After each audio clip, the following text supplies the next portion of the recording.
Perkenalkan, nama saya Merisabella, mahasiswa jurusan Manajemen Fakultas Ekonomi dan Bisnis Universitas Palangkaraya. Di video ini saya tujukan untuk tugas bahasa Indonesia saya mengenai kali ini materinya adalah hakikat dari paragraf.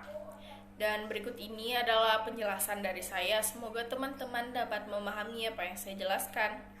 Yang pertama, pengertian paragraf. Di dalam sebuah tulisan atau karangan biasanya terdapat bagian yang agak menjorok ke dalam. Bagian yang secara fisik sudah tampak dengan nyata karena adanya tanda jorokan disebut dengan paragraf. Dengan kata lain, batasan-batasan ditandai indeksi atau dimulai pada huruf kesekian dari margarin kiri. Hakikat paragraf sebenarnya tidak sesederhana itu. Paragraf merupakan miniatur dari suatu karangan. Syarat-syarat sebuah karangan ada pada paragraf. Untuk dapat memahami paragraf secara baik, kita perlu mengetahui batasan-batasan paragraf. Banyak pendapat mengenai pengertian dan batasan paragraf. Dalam sebuah karangan atau tulisan, paragraf mempunyai fungsi memudahkan pengertian dan pemahaman dengan memisahkan satu topik dan tema dengan topik atau tema yang lain, karena setiap paragraf hanya boleh mengandung satu unit pikiran atau ide pokok. Ide pokok tersebut berfungsi sebagai pengendali informasi yang diungkapkan melalui sejumlah kalimat. Dari uraian tersebut dapat dipahami hal-hal berikut. Yang pertama, paragraf mempunyai ide pokok atau gagasan utama yang dikemas dalam kalimat topik. Yang kedua, salah satu dari sekumpulan kalimat dalam paragraf merupakan kalimat topik, sedangkan kalimat-kalimat lainnya merupakan pengembang yang berfungsi menjelaskan atau menerangkan kalimat topik. Selanjutnya ada gagasan utama dan kalimat topik. Dalam sebuah paragraf, inti permasalahan terdapat pada topik utama atau pikiran utama. Semua pembicara dalam paragraf terpusat pada pikiran utama. Pikiran utama inilah yang menjadi pokok persoalan atau pokok perbincangan, sehingga juga sering disebut gagasan pokok atau gagasan utama atau ide pokok. Gagasan utama tersebut dikemas dalam sebuah kalimat topik.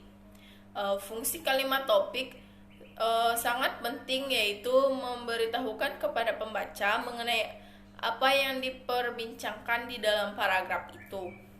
Untuk membuat paragraf, kalimat topik harus dikembangkan dengan kalimat-kalimat penjelas yang dalam pembuatan paragraf atau gagasan utama dituangkan dalam kalimat topik.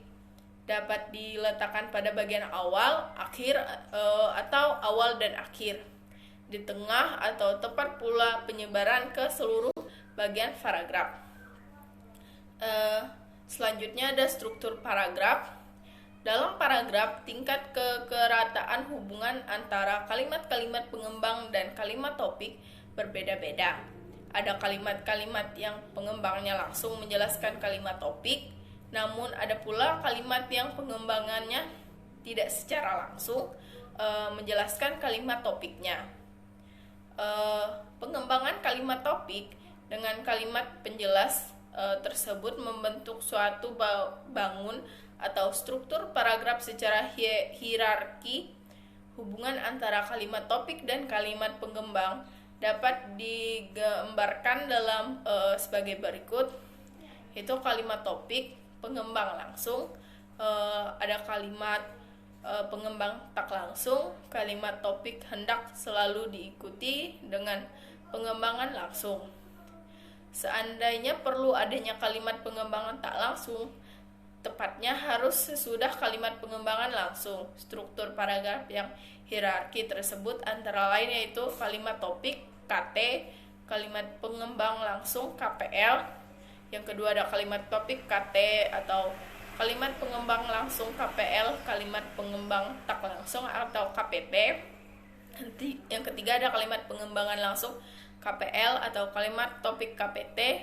Yang keempat kalimat pengembangan tak langsung atau KPT dan pengembangan tak langsung KPL dan kalimat tak langsung KPT.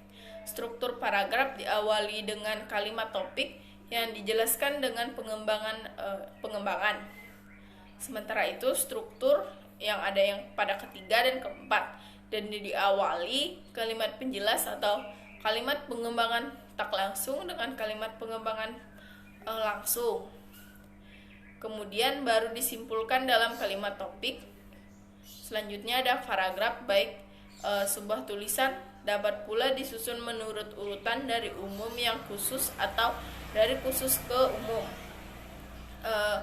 Dalam keseluruhan tulisan itu ada bagian pembuka atau ancang-ancang, pembagian isi atau penjabaran, dan bagian penutup.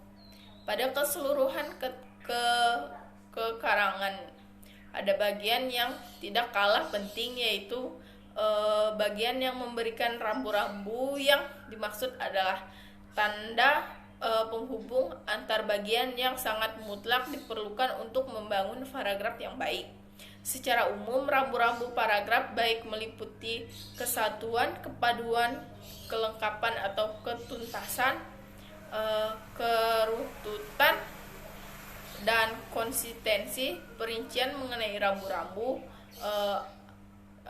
sebagai berikut. Yang pertama adalah kesatuan paragraf, yang kedua adalah kepaduan paragraf, ketiga kelengkapan dan keutusan paragraf, keempat adalah keruntutan, dan kelima adalah konsistensi. Demikian penjelasan dari saya, kurang dan lebihnya terima kasih, dan mudah-mudahan teman dapat mengerti dengan penjelasan yang saya berikan.